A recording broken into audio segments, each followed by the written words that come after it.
Hey, what's up? Sergey here with another quick tutorial in Houdini. Well, I say quick, but it's probably gonna take us a while actually.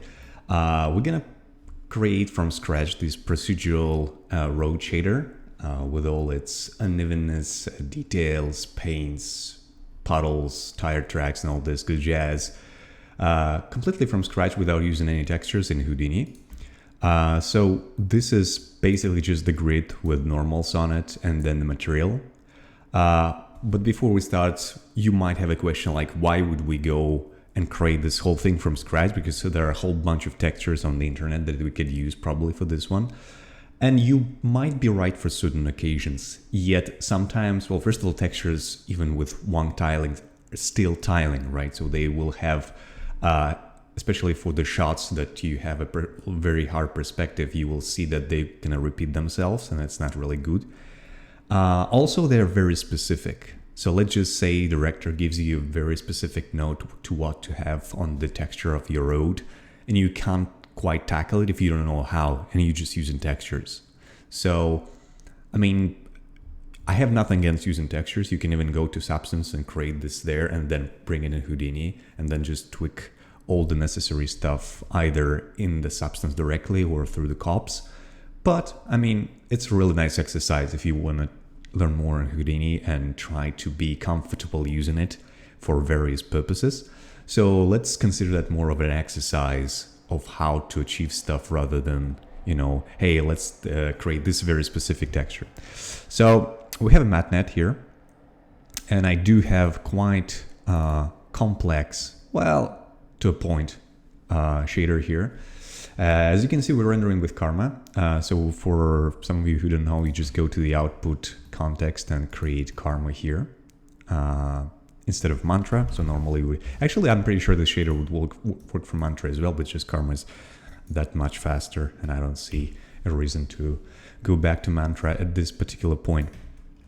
So we have a matte net, we have a whole bunch of shaders here, but I will go together with you and actually assemble everything from scratch so that you guys can follow along if necessary. If not, you can just go to the end of the video and check what the actual layout of this graph is. I will just zoom in later on so that you guys could see nicely. But actually we can rotate stuff and it will update. So we see like we have puddles, we have paint, we have tire tracks, we have some unevenness and dents of chipped off asphalt here. So it's pretty nice setup, I would say. So let's go back to the camera view for now. Let's disable this. You can see it's just simple grid here.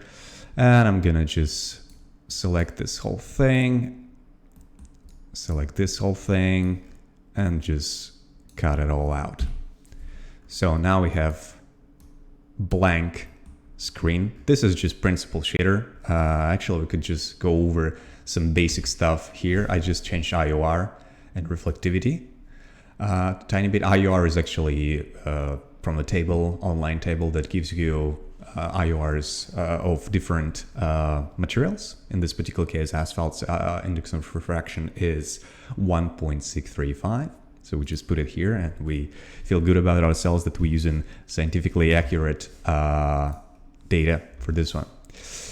Apart from that, it's pretty much simple shader. So if I just enable Karma, and it's like, okay, we have blank, great, cool.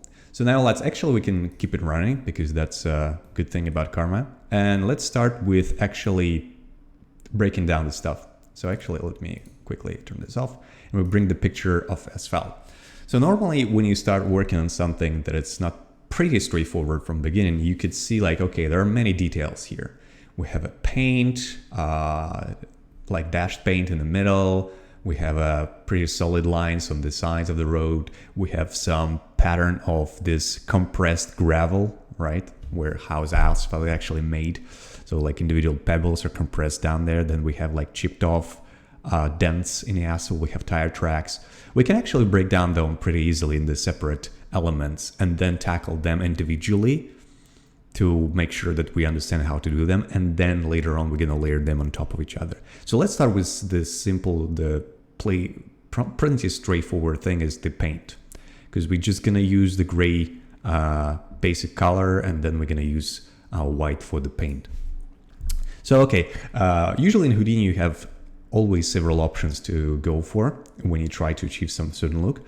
For this particular case, I will be using ramp because it's easy to adjust to the shape that we usually want for our specific task. So let's first break down the vector of position. Oops, here. And create a vector to float so that we can access individual components of those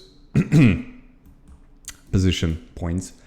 And obviously, so I'm not really sure you can see it here, but this is the road goes in Z axis direction. So we're gonna be using both X and Z to access certain directions that we need.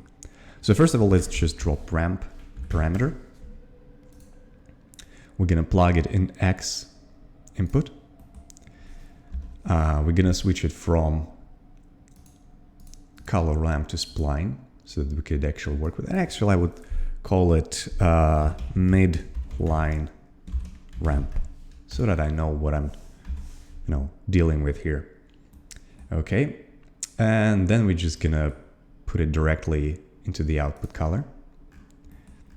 Actually, let's just create null here so that we always have something to plug it. So color out. So all our color after being layered gonna be plugged here so that we can never lose what's going on here. So we're gonna go on a layer up. I'm not really sure for some reason that ramps are always being promoted here. Let's just take a look what we have here from the beginning. Okay, so now we see we have this certain ramp that starts from the middle and goes the other direction. So let's actually adjust it a bit. We know that we need this line to be in the middle. So let me put point in 0.5 here and actually do this. So we're gonna put it this point to 0.6, this point to 0.4. Oh, actually I accidentally deleted it, no worries. Just gonna bring it here. For now, we cannot see anything that it's not updating for some reason. It's really easy. We just go back and just tweak this particular one. I'm not really sure why this bug prevails, but so it happens. Okay, actually, you know what? One more thing. It's a good thing to do while you modeling stuff is to bring human reference, because I have no idea whether this line is, well, first of all, we can now tell that its line is not in the middle, which is interesting. So let's adjust it a bit. Even though we kind of see that it's from 0.4 to 0.6 and it's in the middle here, but the actual size of the grid is different. So, oops, let's go back in and we're gonna drop fit range node here. Because essentially what we need to do is we need to kind of remap the width. So I know if it's a 6 meters width, so we can go from -3 to 3, and it should place this thing right in the middle. And now if we go up and just slightly, oopsie daisy, sorry, and we just slightly adjust this thing. So this is definitely too wide. So we're gonna bring it a bit closer. So if this is 0.5, let's bring this point to, I don't know, much closer essentially. So we're gonna take it and bring it equally to the same position. Then I'm gonna dive back in, just adjust it a bit. Okay, so it should be enough, because after this, I will drop another fit range node to make it more contrasty. And we're just gonna try to maybe, yeah, this sounds about right. Okay, now just in case, usually when I play around with ranges and fit range, I always want to make sure that I'm not going outside the boundaries of my color. So I drop a clamp node so that we always know that this line, whatever values they were inside, now it's just from 0 to 1, which is good. Okay, so we tackled the simplest thing. It's just a line in the middle. But that's usually not always the case, right? Because sometimes you want to have delimiters, so to speak, between. And I mean, if this is okay for you to just have straight line, you can just keep it as is. But it's nice to know how we can actually split them in dashed version of it. Okay, so there are again several ways how to approach this. For this particular one, I'm going to be using, actually you could create another ramp and just try to cycle it over this one. But let's use something different for this one. We're going to take a module and we're going to take the actual Z component here. So let's just plug it into color so that we could see what we're doing right away.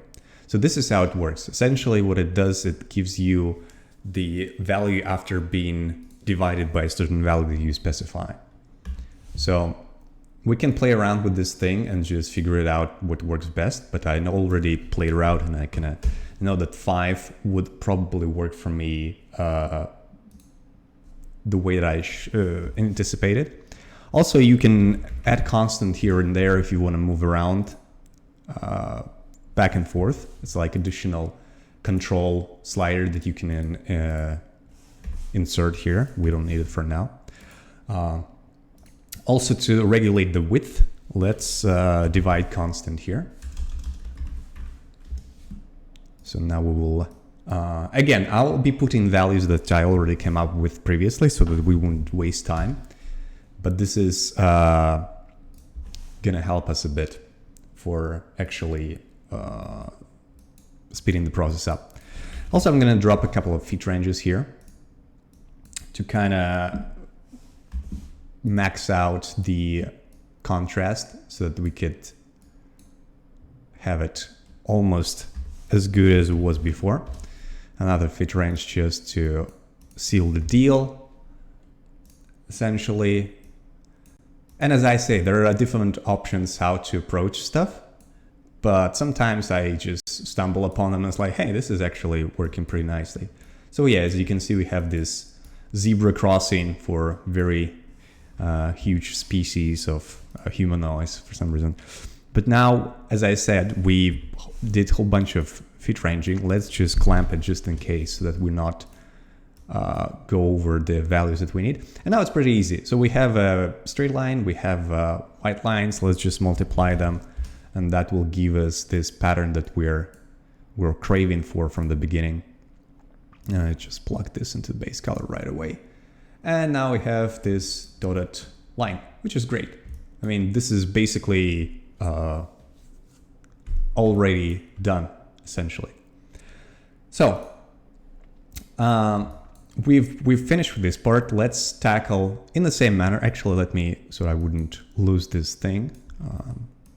It's always a nice thing to keep things organized here. I'm just gonna quickly group this. I'm gonna say, okay, this is our white made line. Oops, not lone line. Okay. So we can do the same trick for the yellow. I'm just gonna rename this to edge line ramp. Okay, we're gonna plug it directly to the color so that we see what we're doing. For now, it doesn't do anything because we didn't specify the ranges yet here. So for this particular one, we can say, okay, it's definitely on the side. So let's see. For now, I'm just going to put point here and point here. I already know that this is going to be quite wide lines. So let's just maybe bring it to 0.5 here. And here we're going to have like this. So now the same goes for here. Just gonna put them in the small intervals. Oopsie daisy, I accidentally put an expression here.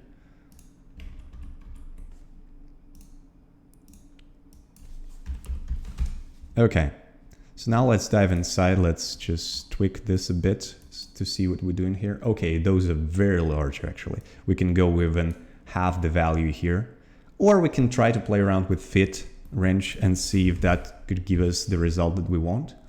Now let me just try to do this. We're gonna just cut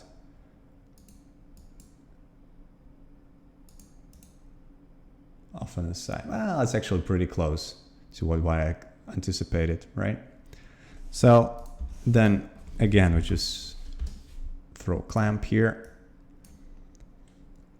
And not only that, but sometimes you want to have specific color for it. Well, I'm just going to drop it here. We're going to multiply it with our pattern here.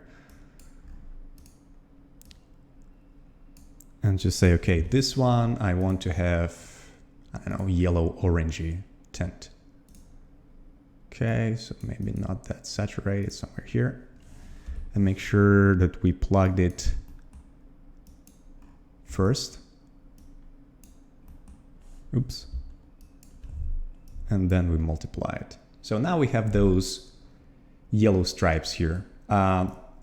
There are several ways to layer those ones, but I know for a fact that our road is quite dark, so I just use maximum to layer both of those patterns on top of each other. So this should work. Oh, okay. So we have the color that is kind of changing for some reason. Let's figure this out. Okay, so this one is white. This one is yellow.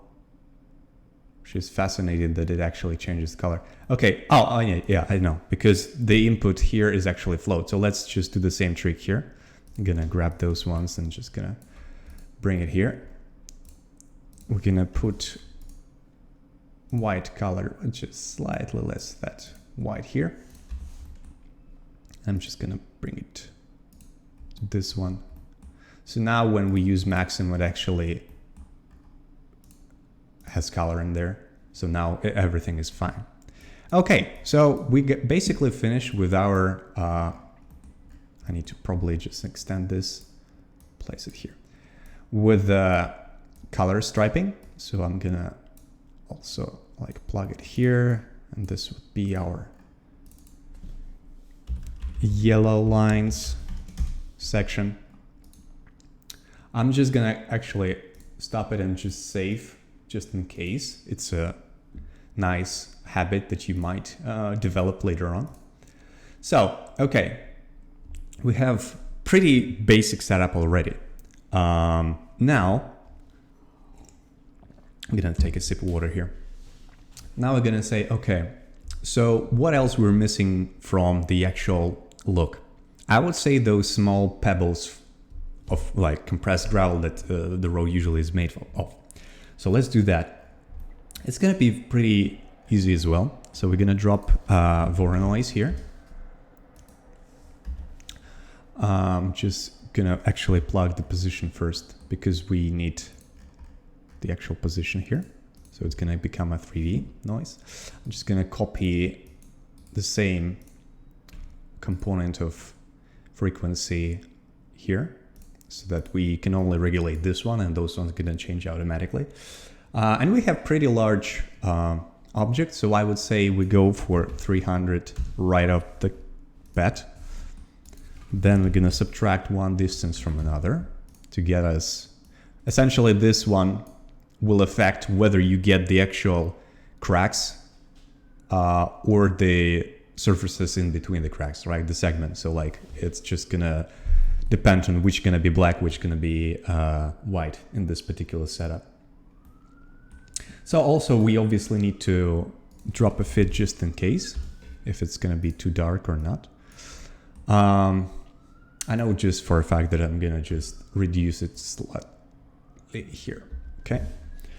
And now we basically just need some multiplier to get things running.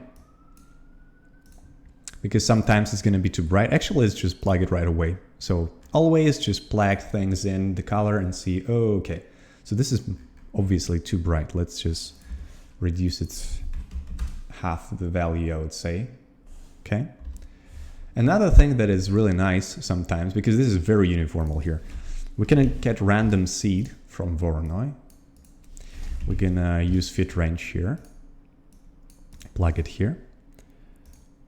And actually, well, let me see what it does so that it's easy to show, basically. We're gonna plug it here, we're gonna plug it here. So now you see like things get darker and we actually have like some little gaps here and there.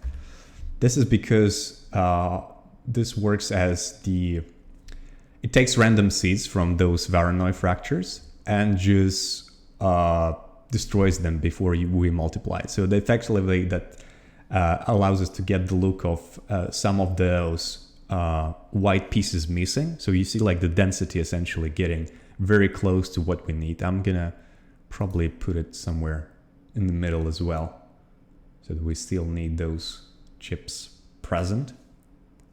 Okay.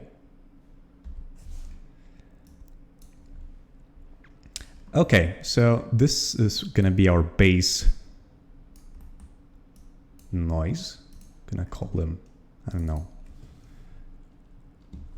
tiny noise, for lack of the better terminology. So this thing now, if we actually try to put it on top, let's just see how it works. We're just gonna put multiply here, and we're gonna bring it right here and just plug it outside here. So you see there is a problem here. I mean, it does look like it's painted, but it's now getting too dark. So not only that, but we kind of losing the whole thing.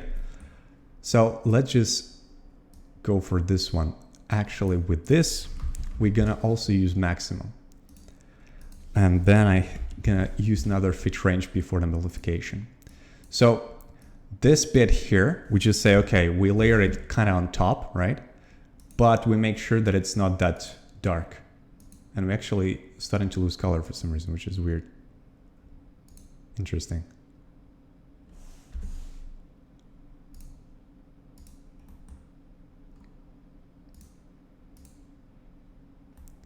It's probably because I'm already planning in the float. Okay. Yeah, we can do it actually not here. Let me disable it here. I'm just gonna test it on. Huh. That's very bizarre. Sometimes we just, the white line color is now being missed from our setup, which is weird.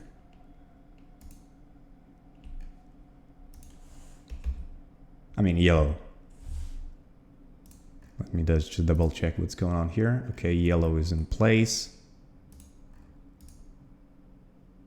Okay, it's actually here. I'm quite surprised why it was gone for a second there. Okay. So my idea was to, yeah. So we kind of just increase minimum values, so now we could see the actual paint being layered on top. And we still have to make sure that we actually see the pebbles on the road, right? So let me try this one. Can I just create a dot here so that we go before the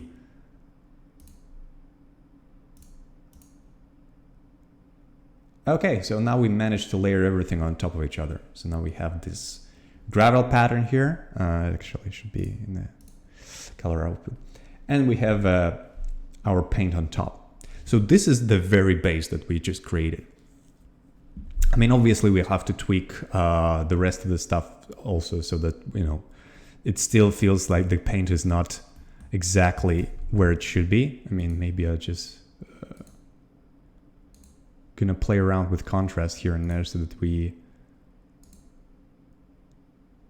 could actually see the cracks in between. But I'm gonna leave that to you guys because we have limited time, unfortunately. Okay, let's just actually think how we can improve on this one. Well, first of all, obviously it's too clean overall. We need to figure out a way to, first of all, make sure the paint is not so even, because for this particular environment, we have the road somewhere in the woods. There's a lake on both sides, apparently. And I'm pretty sure eventually the paint will wear out. So what we can do pretty easily, actually, is just take turbulent noise as a most classic used noise in Houdini, probably. And we're gonna mix it to our patterns. So I put another fit range here to make sure everything is good. Let's just temporarily plug it in the base color to see what we're dealing with. Okay, it's alligator noise. Let's put it on maybe sparse convolution, something like that. It actually could work right off the bat. And then we just need to multiply it with our clamps. Well, actually, even before we could do that, so we can plug here. And here we already have a multiply node. We can just plug it here. So let's see what we got now. Gonna move it away slightly and plug it in the base color. Okay, this is too much, obviously, so we need to play around with fit range to accommodate. I'm just gonna increase this thing a bit, increase contrast.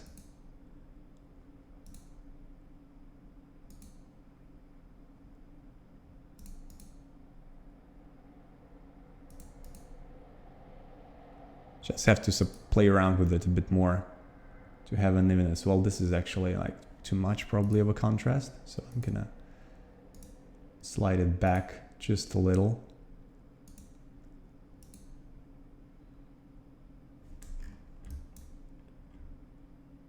It's really hard to tell actually. Also, let's increase roughness just a tiny bit to have this rough patches. Increase turbulence just in case to have more detail.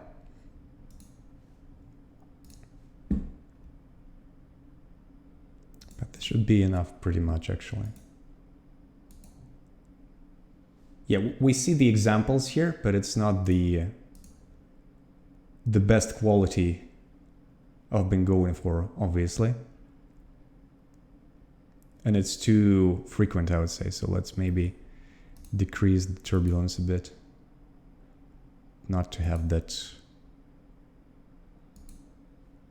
and slight offset, just to have something interesting here and there.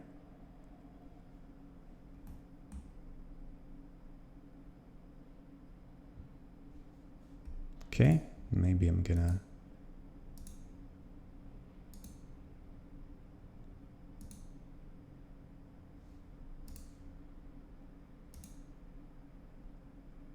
okay, yeah. So, okay, we create some unevenness here. We're gonna stop for a moment. I'm just gonna... Actually, I can leave it here because it's pretty straightforward what we're doing here. And now let's tackle the other side. So, okay, we kind of create unevenness in the paint. Let's just now create unevenness in the actual road. We already know how to do it actually, because what we have to do is, if we look at the reference, create those tire marks. That looks very periodic to me. So we could pretty straightforward say, okay, we can probably use modular for that as well. So let's drop another one. We're gonna take X component, gonna put it here. And then let's just plug it in a color so that we see what's going on. So I'm gonna already know what I'm gonna put here. So I'm gonna create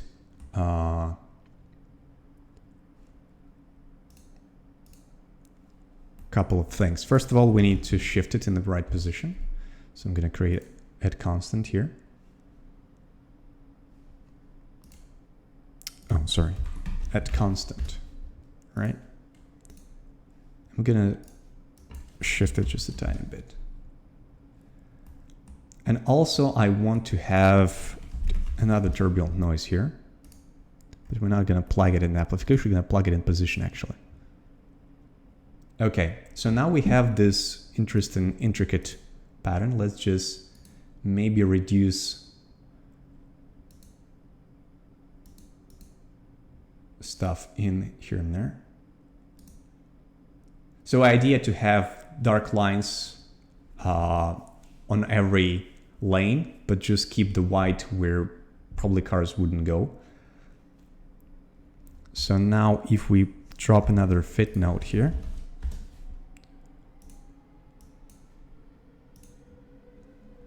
and play around with it, just so it wouldn't be that contrasty, but still something along those lines. Just gonna put clamp just in case here.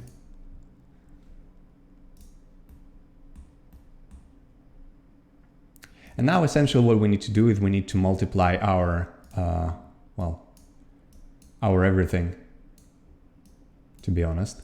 So let's try to plug it somewhere here. Gonna take it here, plug it after all our color, and just see how it fares. Well, I mean, I actually messed up a bit because we can see that it goes over the line. So I mean, it probably has to increase the frequency just a tiny bit. Let's see if that helps. We also have to probably shift it. Okay, so 2.5. Yeah, well, it's close enough. I mean, they're not even, which is something that we could tackle with tackling noise, because we have some weird tie tracks. So it's like there's a car and then there's a bike lane just to the center of the road. But as I said in the beginning, we're not going to be tackling like final look production, right? I'm just going to be showing you the ways of adjusting stuff. Because clearly for the preview of the tutorial, I spent quite a lot of time trying to fiddle with this to a point that it actually works. But now while we're making it from scratch, we have to cut the corners in certain places. Okay, so we have this thing. We're going to call it tire marks.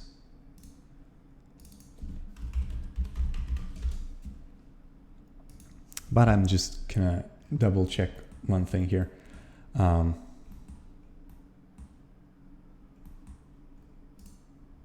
Because maybe we can go away with using properly. Yeah, it's close enough, I would say.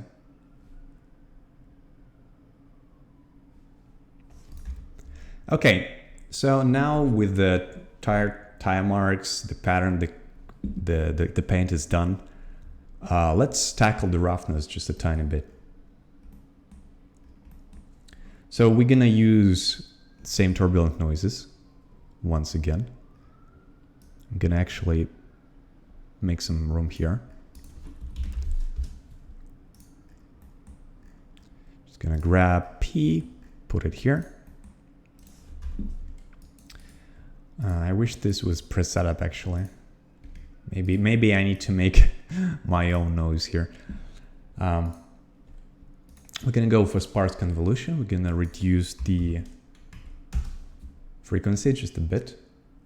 I'm just gonna put some offsets here that I came up with previously.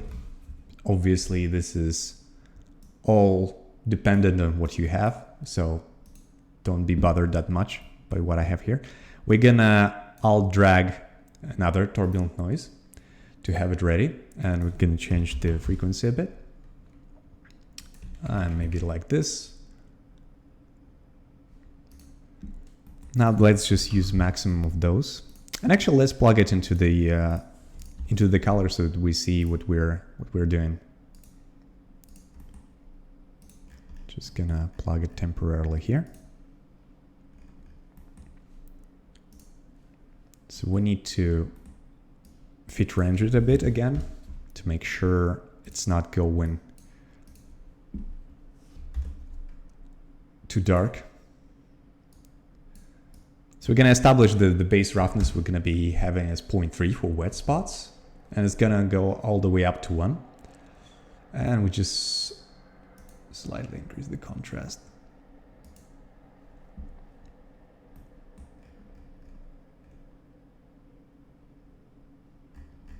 Okay, let's check. Let's create another null here. We're gonna call it rough out. Let's move things over here. And we can actually plug it right away here. And this one plug into roughness. Here we go. Let's see it with the color.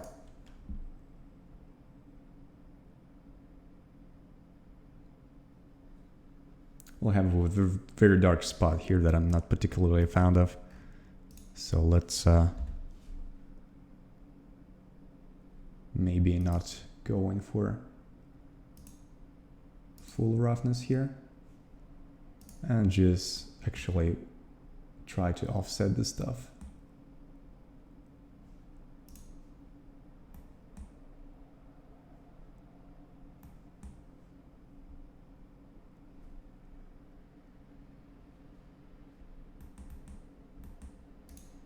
Okay.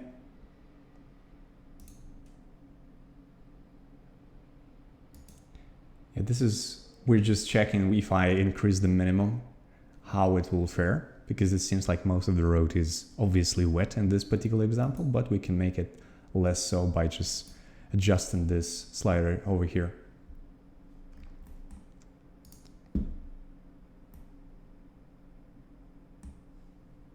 I'm gonna put it somewhere away, actually.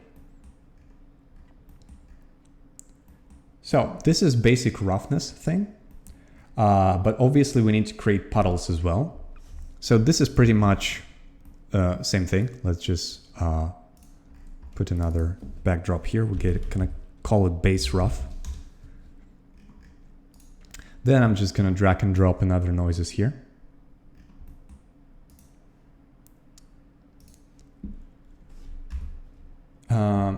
Okay. So I'm gonna put some values here. I mean, don't mind those specific ones because I picked them because they were working for me, but obviously we could easily end up with something else in the end because I'm just putting them in as a test, but then when we plug it into the color and see how it actually fares, we could figure out that, hey, maybe that's not the best approach. Then we have another one, and this one, it's a bit tricky. So what I'm gonna do here is I'm actually gonna create add node here. So we're gonna fit the position plus this noise into another noise. That will give us the way of adjusting the edges of the puddle effectively. So we're gonna then maximum of those two. We're gonna use fit just in case afterwards if we need adjustments. And let's just plug it here. In the base color, I'm gonna temporarily remove roughness and see what we have here. Okay, so obviously we need to increase contrast here. This one is a bit weird. Let's just slide the offsets here and there.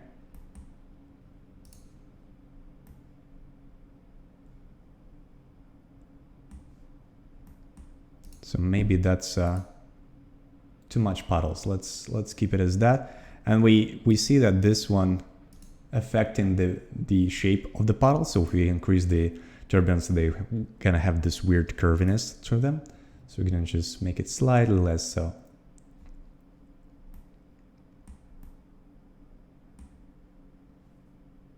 Okay, so now this thing has to go with our previous roughness patch. So let's see. So we have base roughness here. Let's try take minimum of it.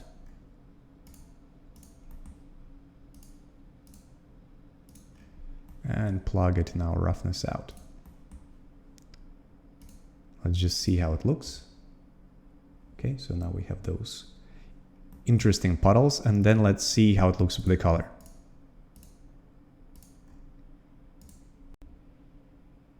Okay, well, clearly this is too much of a puddle. Let's actually switch the thing. Let's use complement. Just double checking that I'm plugging it to the right place. Okay, yeah, it's here.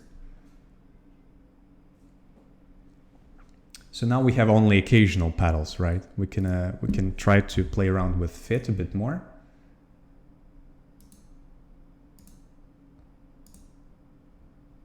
To maybe increase the size or decrease if necessary.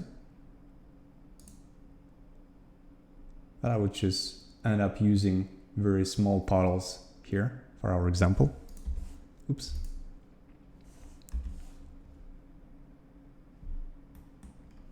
But maybe overall we need to slightly increase the size of them. Just decrease the frequency.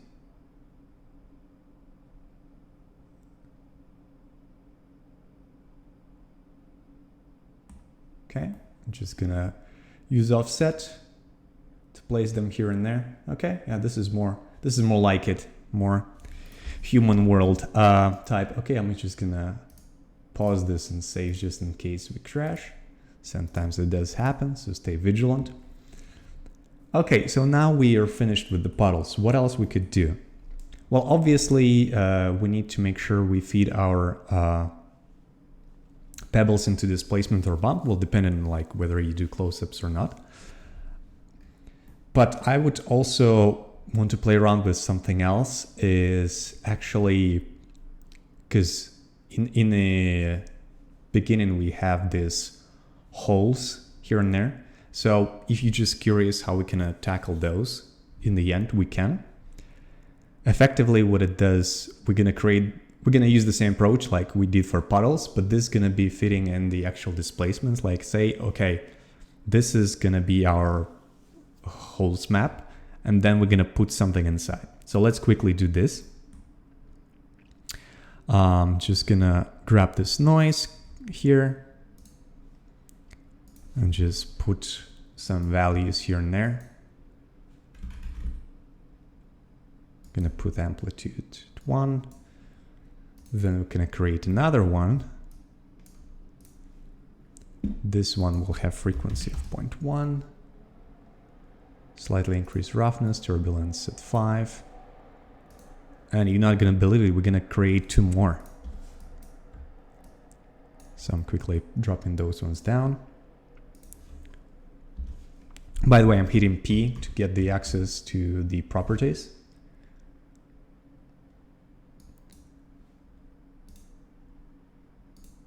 This one also will have 0.1, maybe slightly different offset. Turbulence at 4. And the last one will have them at 2, some ginormous offset. And leave it at that actually. So now what we're gonna do, we're gonna take those 3 and use maximum. Oopsie daisy. But for the latest 4, we're gonna just use multiply. So the previous 3 just create a pattern, and the 4th one would just mask that pattern effectively. So let's just fit it. Clamp it to make sure. And just let's see what's going on. I'm gonna plug it in the base color. For now, let's disable the roughness. Well, I would say that's a bit too much of the holes. So let's play around with fit in order to get rid of some of them. So maybe just we have occasional ones here and there. Okay. So this is now our holes mask, right? So let's designate it as such, call it holes mask. But now we need to create a filling for those holes. But actually, let's just do the following thing. I'm gonna just multiply constant here. This constant would be actually -1. Then we have just another multiply constant, which will be our holes multiplier. Call it holes mult. Let's plug this one to the base color, and let's plug this one into displacement.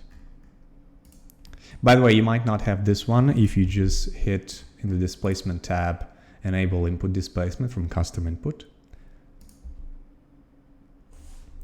So now we see we get like those interesting, but quite deep actually at the moment holes. So let's adjust that tiny bit.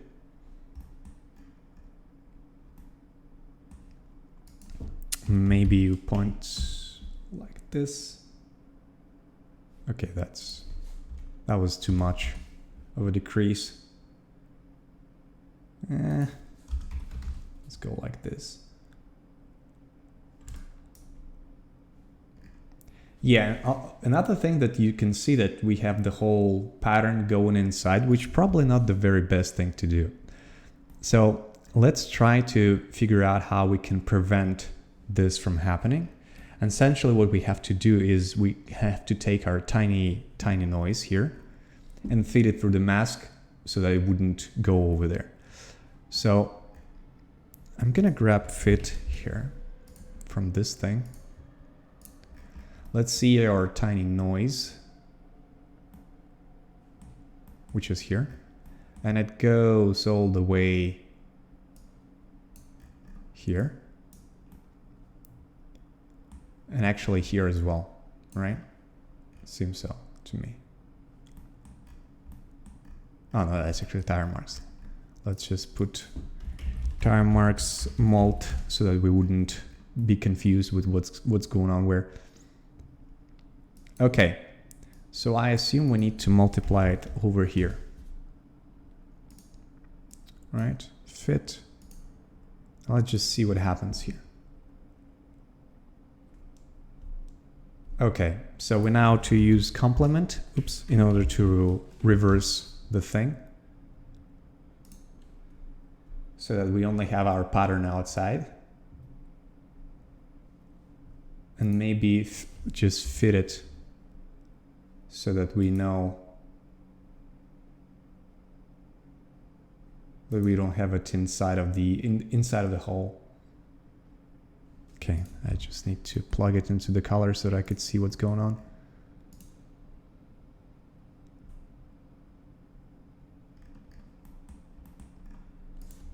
Okay. So, okay, that means we need to lift this thing up. Actually, maybe to the very, yeah, something like that.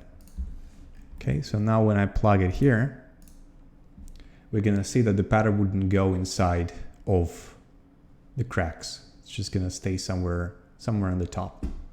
So let's just put roughness in there. Okay, let's go back to the camera view. So we have those dents here and there. There are several ways how to approach the filling of those dents. Obviously, it's like, seems like war zone, and we have dents from the occasional artillery. But there's a way to, actually maybe let's use whole mask and slightly increase the size of them, just so that we could see more.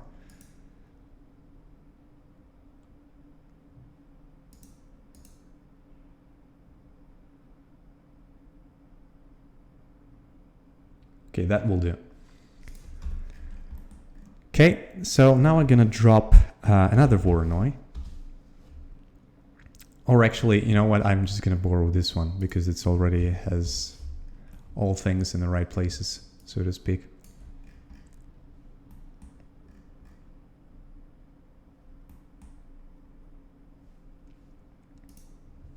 So we're gonna put this on 5,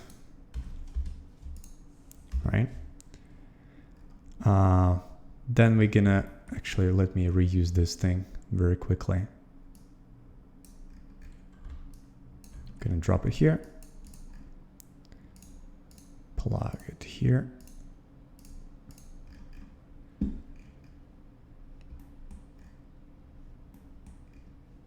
And we have to multiply it with our holes mask just to see what's going on.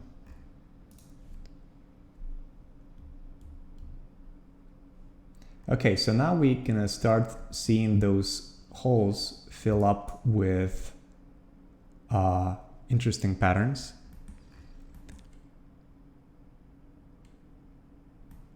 I mean, I can just disable the multiply and you will see the difference here.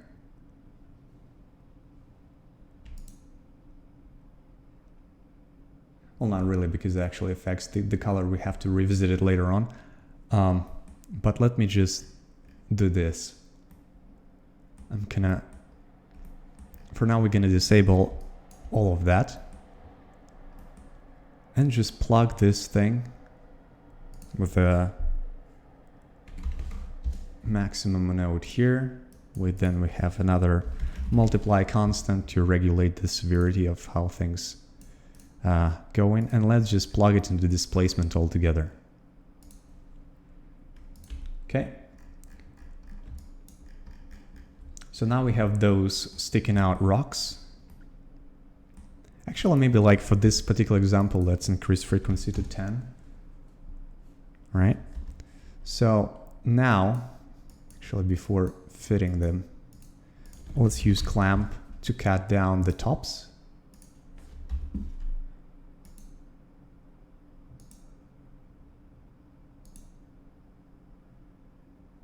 Okay. We're gonna play around with this thing to create some gaps even more. Then I'm gonna say, okay, this guy would be, actually, you know what? I'm just gonna grab a turbulent noise here, use add to add some unevenness to the rock edge. Maybe just slightly decrease the amplitude. Okay. So now we're just gonna copy paste this thing. This thing we're gonna say, okay, this is for our low frequency. Then we go up a notch here. That will be our mid. And another one, and that's gonna be high. That's a very nice trick of creating some variations of like rock looking thingies. For example, in V-Ray, there is node just called rocks that do pretty much the same, but here we have to come up with our own ways to do that. And this thing we're gonna put to even maybe like, I don't know, 35. Just need to make sure we adjust the both clamps.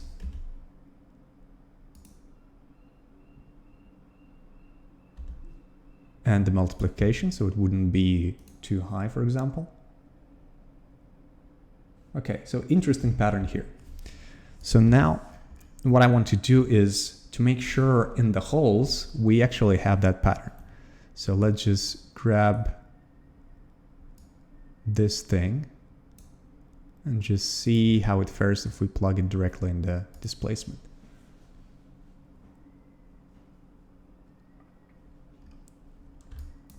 So now this hole's mask essentially showing us where this unevenness is, but I forgot to actually use this thing.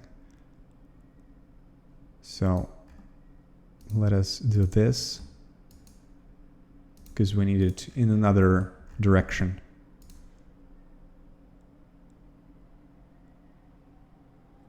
Okay, so now we have those interesting effects of chipped in asphalt. Cool.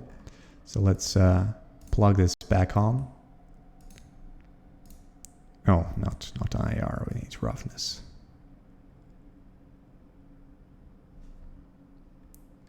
Okay, we're just gonna create null here, saying that'll be our displacement null.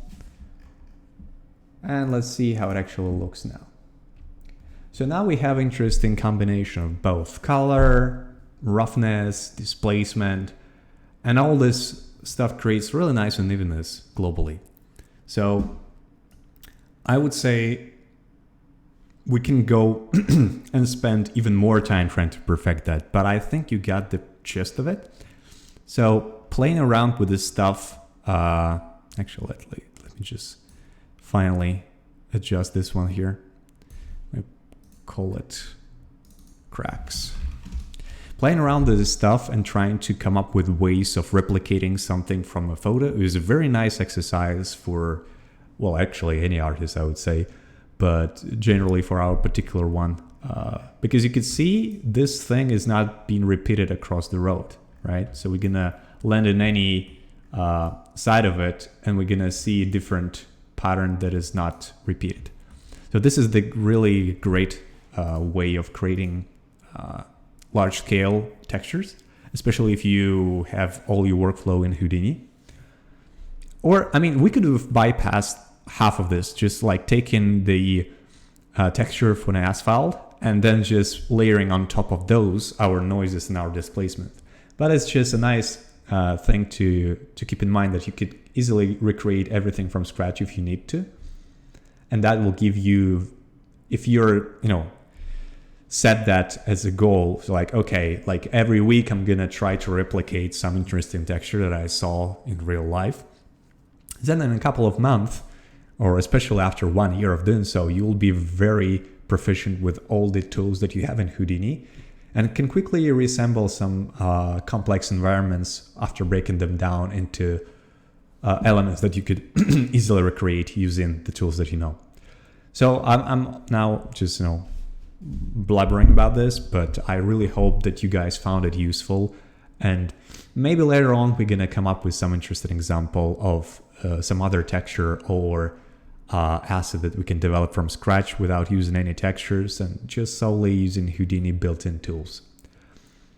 I think that's it for me. Leave your comments below if you have any questions. I hoped I went through all in great details.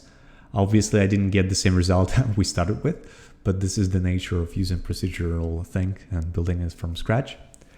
And see you in later videos. Let's enjoy our time together and use Houdini for all your work. Thank you very much. Sergey's out.